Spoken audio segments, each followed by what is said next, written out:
The train did not slow gently into the station. It shuddered, groaned, and released a long breath of steam the way an old man collapses into a chair, with the particular exhaustion of something that has come very far and expected very little, waiting at the end of it.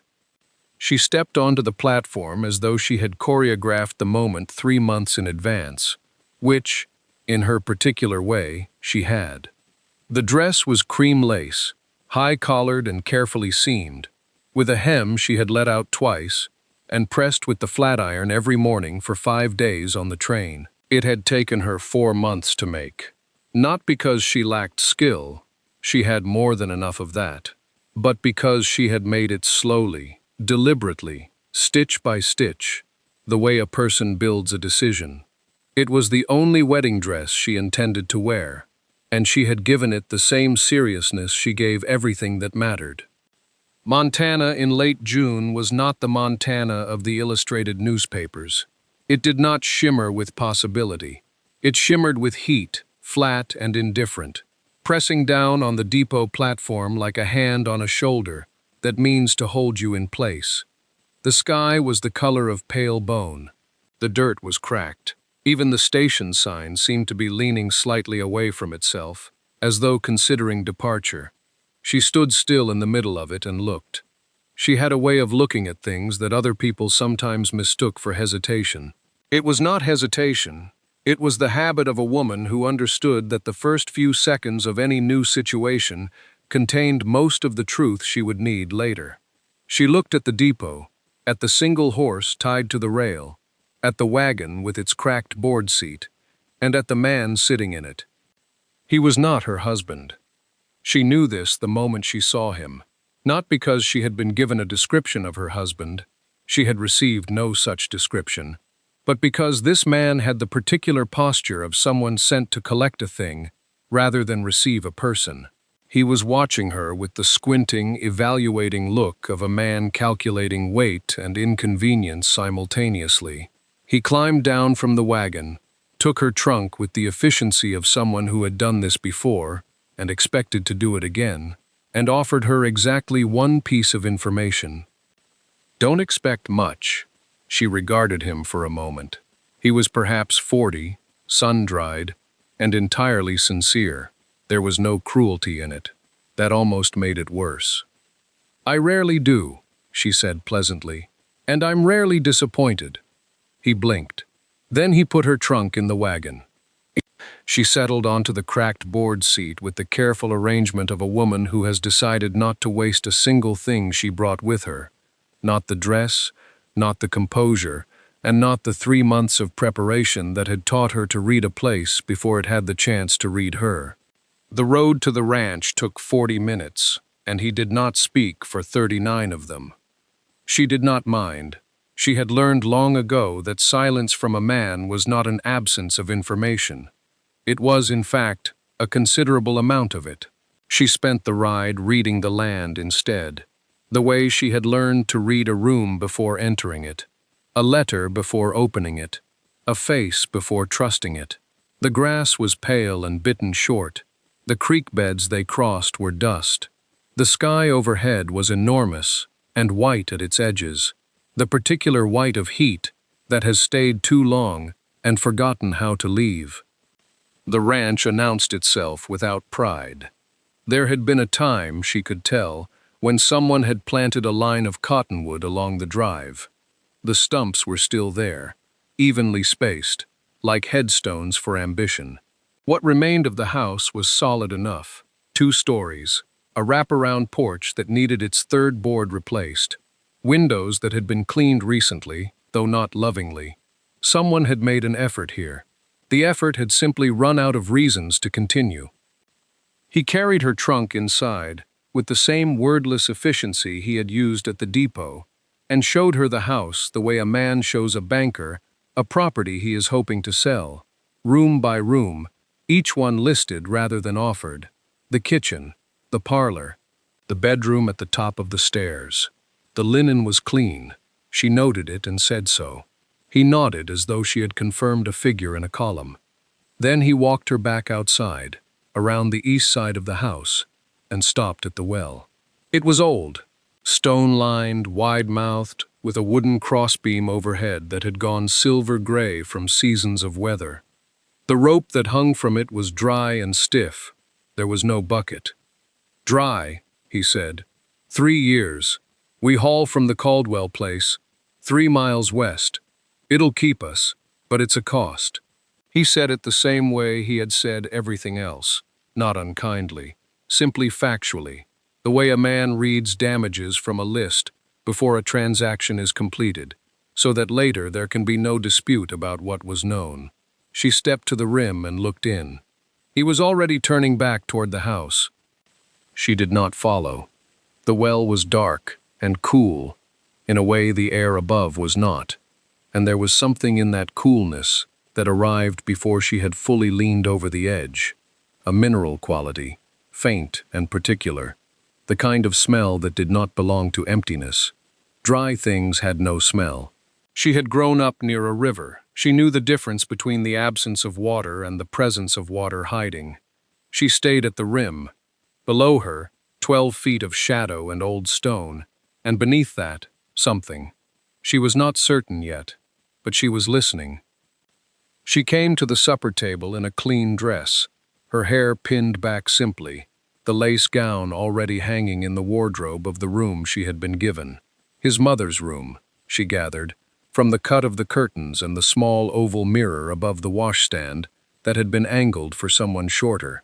She had not been told this. She had simply noticed. He sat at the head of the table. Mrs. Aldridge served without ceremony, setting down bowls of beef and potato with the quiet authority of a woman who had fed this household long before any bride arrived and fully expected to be feeding it long after. The ranch hands ate in the bunkhouse. The silence at the table was not uncomfortable, exactly.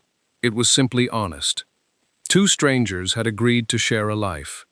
They had not yet agreed to share conversation. She waited until the plates were nearly cleared. Then she asked him about the well. Not about the drought, not about the cost of hauling water from 3 miles west. She asked him something more precise than that. What had the water been like before? The taste of it. The temperature, whether it had run clear or carried color. He looked up from his plate, the way a man looks up when he hears something unexpected in a familiar room. Not startled, but recalibrated. "Why?" he said. "Because I'm curious," she said, which was true, and which told him nothing useful about what she was actually thinking. He set down his fork. The question seemed to require it. The water had been cold, he said, even in August. He remembered drawing it up at midday during haying season and it coming out cold enough that the bucket sweated, and it had been sweet, not sweet like sugar, but sweet the way clean things were sweet, without the iron taste the Caldwell well had, which you got used to but never forgot. He said this last part quietly, as if he had not expected to remember it so clearly. She listened without interrupting. When he finished, she nodded once, and that was all, and he seemed to find this more unsettling than if she had responded at length. Cold, sweet, present even in the peak heat of summer. A table well drew from the water that surrounded it, seasonal, variable, obedient to rain. But a spring was different. A spring was fed from below, from somewhere that had nothing to do with what fell from the sky. Springs moved laterally through stone. They found their own pressure, their own path. They did not simply stop. They could be blocked. She poured herself another half cup of coffee and looked at the window, where the last light was going out of the Montana sky in shades of copper and rust. He was watching her, though she did not look at him to confirm it. She had the feeling he had been watching her in that careful, reluctant way for most of the evening, the way a man watches something he has not yet decided how to name. She was up before the sun finished deciding whether to rise. The ranch stirred around her in its slow, dry way. A door somewhere, the distant protest of a hinge, the sound of boots on packed earth that told her the hands had already started their morning, without any expectation of being watched. She dressed quickly, practically, in the plainest things she had brought: a dark cotton skirt, a work blouse, lace-up boots that had survived 2 Missouri winters. She left her hair braided and pinned close to her head. She had not slept poorly. She had simply slept less than usual, because her mind had been turning the question over like a stone in a current, smoothing it down to its essential shape. A spring did not simply stop. She took a candle lantern from the kitchen shelf, a small, squat thing with a wire handle, meant for cellars and close work, and a length of rope she had noticed coiled on a peg near the back door, the kind used for nothing in particular, and therefore available for anything. She did not ask permission. There was no one awake yet to ask, and she was not sure she would have asked regardless. The well was colder than the air around it. That alone was worth noting. She tied the lantern to the rope and lowered it slowly, hand over hand, watching the light descend into the dark, as though she were lowering something precious into the earth for safekeeping. The flame held steady, good. No crosswind from below, no draft moving laterally. She leaned over the rim and studied what the light revealed. She stayed like that for nearly an hour. The upper walls were sandstone, mortared and set with care, darkened by years of damp that no longer reached them. Halfway down, the character of the stone changed. Limestone, older, less shaped by human hands, more shaped by the kind of patience that did not answer to seasons. And near the bottom, just where the dry well floor began, there was something that did not match, a shadow that fell wrong. A ledge, irregular, not laid, not intentional, jutting from the east-facing wall at an angle that suggested it had not always been there, that it had arrived. She stood up, brushed the dust from her sleeves, and carried the lantern back inside. Mrs. Aldridge was at the kitchen window. She had been there for some time, judging by the expression on her face, which had progressed well past concern and arrived somewhere in the vicinity of convinced resignation. The bride, her expression said plainly, had already gone peculiar. Clara sat at the kitchen table, accepted the coffee that was offered in silence, and opened the small notebook she had tucked into her skirt pocket. She drew the well's cross-section from memory, the strata, the shadow, the ledge. She noted its angle, its approximate depth, the way it did not match the stone above it in color or in grain. She looked at the diagram for a long moment, then drew a thin line beneath the ledge, a gap, a question, a possibility, and set down her pencil. She found him near the fence line at the western edge of the property, mending a post that had no real need of mending, the kind of work a man does when he has run out of useful motion but cannot bring himself to stop moving altogether. He was the oldest of the 4 hands, a lean, unhurried man with the particular stillness of someone who had spent decades watching land rather than working against it. He did not seem surprised when she approached. He simply set down his hammer and waited. She asked him about the tremor. He looked at her steadily for a moment, not with suspicion, but with the careful attention of a man deciding how much a question is actually worth answering. Then he pulled his hat from his head, turned it once in his hands, and spoke. "It had been February," he said. "Pale morning, cold enough to see your breath, but not cold enough to keep you inside." He had been at the barn. There was a low sound first, not loud, more like the earth clearing its throat, and then a slow rolling sensation underfoot, brief as a sigh, gone almost before you could name it. He had looked around. The horses were uneasy. A tin cup had fallen from a fence post. Nothing had cracked. Nothing had collapsed. And by midday, nobody was talking about it anymore. He paused. The water stopped not long after, he added quietly, as if the thought had been waiting a long time for someone to ask about it. She thanked him, and he nodded once, the way a person nods when they understand that the conversation meant more than it looked like from the outside. She walked back across the yard, with the same measured pace she'd held since arriving, though something beneath that pace had shifted, a current running faster now, purposeful and calm at once. At the kitchen table, she opened her notebook to the cross-section she had drawn the evening before. She looked at the ledge she had sketched, irregular, jutting, arrived rather than placed. She looked at the thin question line she had drawn beneath it. Then she picked up her pencil and, with a steadiness that came not from confidence in herself, but from confidence in what the evidence had already told her, she drew the spring. Not a guess, a conclusion. The ledge had not always been there. It had moved into position during those February seconds, a slab of limestone, loosened by the tremor's low vibration, sliding down from the east wall and settling across the spring's throat, like a door pushed shut by an indifferent hand. Above it, silt and debris had packed in over 2.5 years, polite and unhurried, sealing it further. The water had not vanished. The land had not failed. Something had simply fallen in the wrong place, and no one had thought to look beneath it.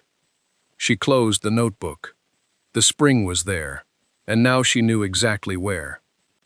She found him in the front room as the last light was leaving the sky, seated in the leather chair near the window, not reading the papers in his lap, but holding them, the way a man holds something familiar when he has no appetite for anything else. She set her notebook on the table beside his chair, without ceremony. He looked at it, then at her. She sat across from him and opened it to the cross-section she had drawn, the well shaft rendered in clean vertical lines, the east wall marked, the ledge shaded and labeled, the spring drawn beneath with a single steady stroke. She had added measurements, estimated, but reasoned carefully from the depth of the smell, the moisture gradient along the lower stones, the way the air moved when a bucket was lowered near the floor. She walked him through it as one would walk a person through an obvious route they had somehow never taken. She did not perform it. She did not soften it. She simply showed him what the evidence said. He listened, not with warmth, not with welcome, but he listened. And that, she noted, was its own kind of concession from a man built the way he was built. His eyes moved across the diagram with a discipline she recognized. He was looking for the error, the flaw in the reasoning, the assumption made too quickly, the measurement stretched to reach a favorable conclusion. He was not hostile. He was precise. She almost respected it. He did not find the flaw, because there was none. When she finished, a silence settled between them, the particular kind that does not feel empty but loaded, like a wagon carrying more than expected. Then he spoke. His voice was measured and slightly tired, the voice of a man who had already decided something and was delivering it rather than discussing it. He told her it was not her concern. He told her a man was being brought in from town, experienced, qualified, to assess the well the following month. He told her these arrangements had been made, and that the matter was already in hand. He told her, with a courtesy that barely concealed its firmness, that she should leave it alone. She did not argue. She did not redraw the diagram, did not repeat a single fact, did not raise her voice by half a degree. She simply folded the cross-section, once precisely, along the center line, and set it on the table between them. Not handed to him, placed, left there, in the open space, where it could not be ignored, or pocketed, or waved aside. Then she looked at him steadily and said, "The water is there. Waiting is a choice." She rose. She wished him a quiet good evening, and she left the room. The folded diagram remained on the table between the empty chairs, small and unremarkable, the way the most important things sometimes are, waiting, like the spring itself, for someone to stop looking past it. The diagram was still on the table Friday morning. She did not check to see if he had moved it. She simply noted that it was there. Same fold, same position, same quiet insistence, and went about her day with the particular calm of someone who has already made a decision and is only waiting for morning. Friday passed like water held in the hand. She went to sleep early. Saturday came gray and still, the kind of dawn that holds its breath. She rose before the household stirred, dressed without haste, pinned her lace skirt at the waist with her own belt. Not dramatically, not reluctantly, but with the practical economy of a woman who knows what needs doing and intends to do it. She had studied the rope the day before, tested its knots, measured its length against the well's depth with a dropped stone and a count of heartbeats. She had done nothing impulsively since she arrived. She was not about to begin now. The yard was silver and cool. The well sat where it always sat, patient and dry and waiting. She tied the rope herself, twice around the post, the way a sailor's knot holds even when the weight shifts, then leaned over the rim one last time and breathed in. There it was, mineral and faint and alive, rising from the darkness, like a rumor that had never quite died. She had not imagined it. She had never imagined it. She swung her legs over the stone edge and began her descent. The rope was rough against her palms.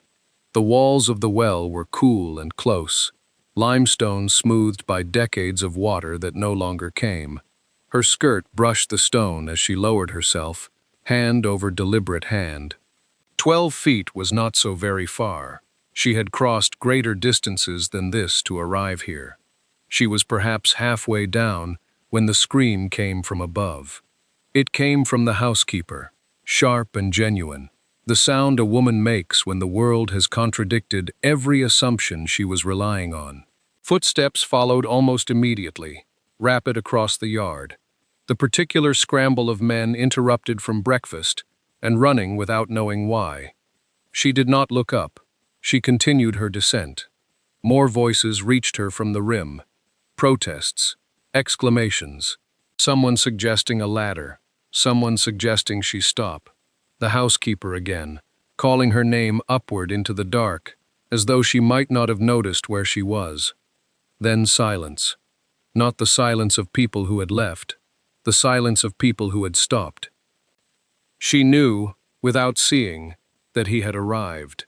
She could feel it in the quality of the stillness above her, the particular weight of a proud man made suddenly, involuntarily quiet. She continued moving, hand, foot, hand, the stone walls cool against her knuckles. Far above, framed in a pale circle of early sky, he stood at the rim and looked down at her and said nothing at all. Her boots met the floor of the well with a soft, deliberate sound. Not a scramble, not a collapse. A landing, the way a woman sets down something she has carried a long distance and intends to keep. The darkness was not absolute. She had lowered the candle ahead of her on a length of rope, and it burned now at the base of the wall, a small, steady flame in a glass jar she had prepared the evening before, when everyone assumed she was resting. Its light reached perhaps 4 feet in any direction. Enough. She had not come down here to see everything at once. She had come to feel her way forward, one certainty at a time. She gave herself a moment to stand still and breathe. The air here was different, older somehow, closer. It carried that mineral coolness she had first caught when she leaned over the rim on Thursday. Faint, insistent. The smell of water that had not stopped existing simply because it could no longer be reached. She had trusted that smell then. She trusted it now. She crouched and pressed both palms flat against the floor of the well. There, below the dry grit and the accumulated dust of 3 rainless seasons, beneath all of that, a faint resistance in the stone beneath her. Not warmth, something more patient than warmth. Pressure, the kind that belongs to something that has been waiting. She moved to the north side of the well floor and found the edge of it. The limestone shelf was exactly where she had expected it to be. It was broad, broader than she had imagined from above, nearly the width of her outstretched arms. Its surface was rough and irregular, not a single flat slab, but a layered collapse. One piece shifted down and inward during whatever small violence the earth had committed 2.5 years ago, drawing other pieces with it like a curtain pulled from its rod. It had sealed the spring beneath as efficiently as a cork seals a bottle, not through intention, but through the indifferent geometry of weight and gravity. She was not surprised. She had already solved this in her mind. She did not attack the blockage. She did not pry or heave or throw herself against it. She sat beside it on her heels, in her ruined lace, and she began with the smallest pieces first, stone by stone. The loose fill packed around the shelf's western edge, small flat fragments, wedge-shaped pieces, rubble that had settled into every gap. She lifted each one with both hands, turned, and placed it against the base of the well wall behind her. No sound upward, nothing handed out. She was not performing this for the circle of sky above her, or the silhouette she knew was standing at its edge. She stacked each stone as though she were building something rather than dismantling it, which, in a sense, she was. The candle burned evenly. The darkness held its breath around her. Above the rim, the world had gone quiet in a way it had not been quiet all week. It happened without announcement. One of the hands, the youngest, who had laughed loudest when she first leaned over the edge, simply stopped talking. Then the one beside him. Then the third, who had been rolling a cigarette with the idle patience of a man waiting for something to end. The cigarette went unlit in his fingers. He did not seem to notice. The housekeeper had stopped wringing her hands, somewhere in the last few minutes, though she could not have said exactly when. Her hands simply stilled, one inside the other, and she stood at the well's edge with the others, listening to the small, deliberate sounds rising from the dark below. Stone on stone, patient, unhurried, the sound of someone who knew what she was doing. He had not moved since he knelt. He had come to the rim, still wearing the posture of a man who intended to give instructions, shoulders set, jaw forward, the particular carriage of someone accustomed to problems that responded to authority. He had leaned over, with his mouth already forming words, but the words had not come, because the sounds from below were not the sounds of struggle or confusion or a woman discovering she had made a terrible mistake. They were quiet. They were precise. They were, he realized, with something that moved through him like cold water, competent. So he had knelt, not to call down commands, not to assert his presence or remind her that he had offered twice to send a hand down in her place.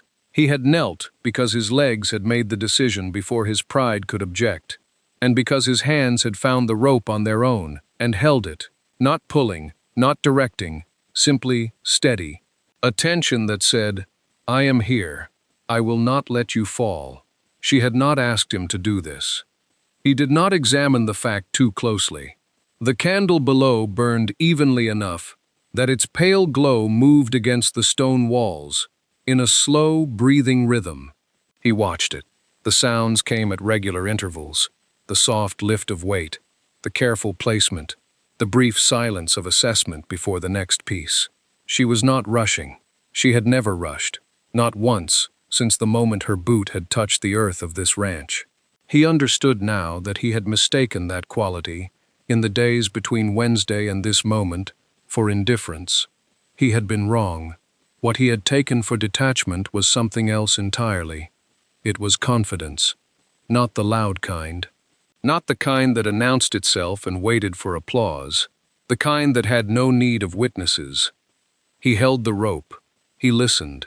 Below him, stone by stone, a certainty he had carried for 3 years was beginning, quietly, to shift. There was one stone left. She had known it for several minutes before she touched it, the way a person sometimes knows the last word of a sentence before they speak it, not because they have memorized it, but because everything before it has made it inevitable. It sat wedged at the highest corner of the limestone shelf, pale as old chalk, no larger than a loaf of bread, and it had been holding the rest of the structure in its argument against gravity for 2.5 years. She did not hurry. She ran her fingers along its edges first, reading what her eyes could not fully see in the candlelight. The fit was tight on 2 sides and loose on the third. The tremor that had driven it into place had not been gentle, but time had shifted it by a fraction. Just enough. She pressed her palm flat against its face and felt, through the stone, the faintest pressure from the opposite side. Something wanting to move. Something that had been wanting to move for a long time. She applied steady force. Not sudden, not desperate. Steady, the way she had applied herself to every stone before it, the way she had applied herself to every hour of the past 3 days on this cracked and waiting land. The stone shifted, scraped, held one breath longer than she expected, and then came free into her hands. For a moment there was nothing, only the dark below the shelf and the silence of the well around her, and the distant sound of wind somewhere above. Then the shelf moved. A low groan of limestone on limestone, old weight finding new permission. The slab tilted away from her, tipping into the dark beneath itself, with a sound like a door closing somewhere very deep in the earth. Then, it was gone. The silence that followed was absolute and brief. And then the water spoke. Not a rush, not a burst. A sound quieter than that and more profound. A movement through stone. A rising.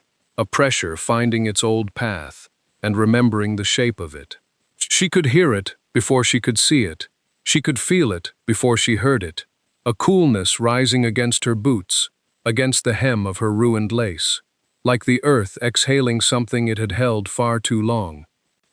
She stood in it for a moment, still, let it be real.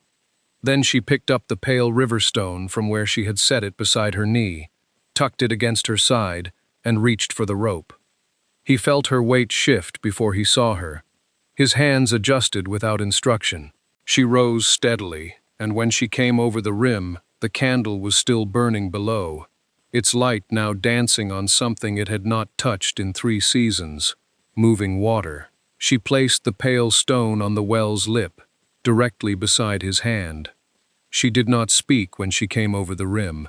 Neither did he. The pale stone sat between them on the well's lip, like a word neither had yet found, and they stood in the long slant of late afternoon light, with the sound of the earth rearranging itself quietly below. By evening, the water reached the surface. It came as it had arrived in sound, unhurried, certain, older than any argument anyone had made about it. It welled up through the stone floor of the well, and caught the last of the day's light, and held it, cold and clear and faintly sweet, exactly as he had once described it to a broker in a letter about a ranch worth saving, exactly as he had not believed he would ever see again. The ranch hands moved without instruction. Buckets appeared, then barrels, then every vessel the property owned, lined up and filled with the quiet efficiency of men who had not let themselves hope for something and were now afraid to speak in case the hoping undid it. They worked without ceremony. They worked without looking at her, until they did. One by one, as the barrels filled and the water showed no sign of stopping, they looked. Not with admiration that came easily, with the particular discomfort of men revising a story they had already finished telling. They said nothing. That, she understood, was the closest any of them would come. Mrs. Aldridge stood at the kitchen door for a long time. Then she crossed the yard to the well's edge, looked down into the water, and wept without sound, and without explanation, and without a single word of apology. She did not offer one. She would not. That, too, Clara understood. He stood apart from all of it. He stood the way a man stands when the thing he has been bracing against for 3 years simply stops. Not with relief, exactly, but with the sudden, unfamiliar weight of having nothing left to hold. She watched him from the corner of her eye and waited, because she had been waiting since Wednesday, and she was very good at it by now. When he finally turned to her, his voice was low and without ornament. He did not thank her. He said, "I arranged this marriage because I needed something saved. I treated your arrival as an invoice and your presence as a convenience. I was wrong about the well. I was wrong about you. I was wrong about what a person owes another person when they ask them to come and build a life in a place like this. He said it plainly, no performance, no carefully managed pride retreating behind courtesy, just the words, given without the protection of distance. She listened to all of it. The water moved below them in the dark, finding its old path, remembering. Then she looked at him and said, I know. Those two words carried everything she did not need to elaborate. They were not forgiveness, not yet, and perhaps not in the way he expected forgiveness to arrive, sudden and cleanifying as rain. They were something quieter than that. An acknowledgement, a door left open without ceremony. The sun was low by then, burning orange and flat across the eastern Montana plain, and the ranch hands had drifted toward the bunkhouse with the particular silence of men who have witnessed something they don't quite have language for yet. Mrs. Aldridge had gone inside, though twice her silhouette appeared briefly in the kitchen window before thought better of it. The land was still and warm, and the air smelled, faintly but unmistakably, of water. She crossed to the fence post nearest the well without hurry. Her lace gown had been folded over it since late afternoon, pale cream gone to gray-brown at the hem, streaked with limestone dust and the dark mineral residue of the earth it had worked in. She looked at it for a moment, not with sorrow, not with the private mourning of something beautiful, lost, with something closer to satisfaction, the way a carpenter might look at a good tool after hard use. She smoothed one sleeve along the post, arranging it so it hung open to the evening air, and left it there. A flag, a record, proof of what Wednesday's arrival had been willing to become by Saturday's dusk. He came to stand beside her at the well's edge. Neither of them spoke immediately. Below, in the stone-lined dark, the water moved. Not loudly, not dramatically, but with the steady, indifferent certainty of something that has always known where it was going. It only needed the silence above it broken. It only needed the weight lifted. On the rim of the well, the pale river stone sat where she had placed it. Small, unremarkable to anyone who had not been there when she drew it free. But it caught the last light in a way that made it glow faintly, and she had not moved it, and she did not intend to. His hand found hers, not quickly, not with the confident reach of a man who has already decided the answer. He moved slowly, the way a person moves when the gesture itself is the question, when the offering is made without the protection of certainty. She felt his fingers settle against hers, tentative and honest, and she looked down at their joined hands for a moment before she let her own close around his, not as surrender, not as the obedient completion of a transaction, as an answer, her answer, given on her own terms, in her own time. The water moved below them in the old dark. Some things, buried long enough in the wrong silence, need only one steady pair of hands to set them free. She had known that since Wednesday. He was learning it now, at dusk, with the sound of it rising all around them both.